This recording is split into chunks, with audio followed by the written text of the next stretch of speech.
নমস্কার বন্ধুরা, আজকে আমি রান্না করব কুমড়োর শাক। তো দেখো বন্ধুরা, এখন আমি কুমড়োর শাকগুলোকে ভালোভাবে বেছে বেছে কেটে নিচ্ছি। কুমড়োর লতির উপরের যেই ছালগুলো থাকে সেইগুলো ভালোভাবে ছাড়িয়ে নিচ্ছি।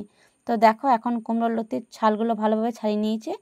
তো এরপর ভিজিয়ে রাখা খেসারির ডালগুলোকে আমি শিলে ভালোভাবে বেটে নিয়েছি। বেটে নেওয়ার পর একটা কড়াইয়ে তেল দিয়েছি, তেলটা গরম হতে দিয়েছি। তেলটা গরম হওয়ার পর কিছুটা শুকনো লঙ্কা আমি তেলের মধ্যে দিয়ে দিয়েছি। তারপর অল্প করে একটু পাঁচফোড়নও দিয়েছি।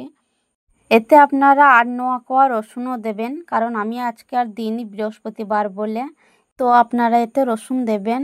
তারপর দেখুন, তেলটা যখন গরম হয়ে আসবে আমি ধুয়ে বেছে রাখা কুমড়োর শাকগুলোকে ভালোভাবে এক এক করে এর মধ্যে দিয়ে দেবো।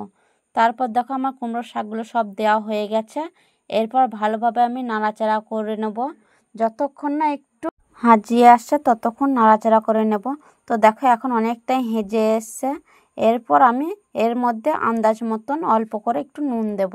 নুন দেওয়ার পর একটু আন্দাজ মতন হলুদও দিয়ে দেবো। দেখো তো, এখন হলুদ দেওয়াও হয়ে গেছে। তারপর আধ মুঠো চিনি দেবো।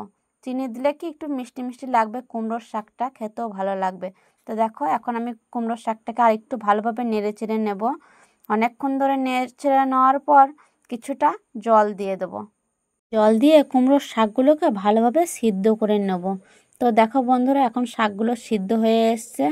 তারপর কেটে রাখা ডালগুলোকে আমি শাকের উপরে দিয়ে দেব। তো দেখো, আমি এখন দিয়ে দিয়েছি শাকের উপরে।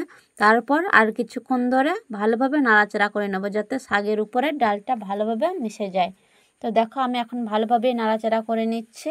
কুমড়োর শাকের উপর যেই কলাই বাটাটা দিয়েছিলাম সেইগুলো লেগে যাবে বারবার কড়াইয়ের মধ্যে, তো সেইগুলো ভালোভাবে নাড়াচাড়া করে নিতে হবে। তো দেখো বন্ধু, আমাদের এখন শাক রেডি হয়ে গেছে।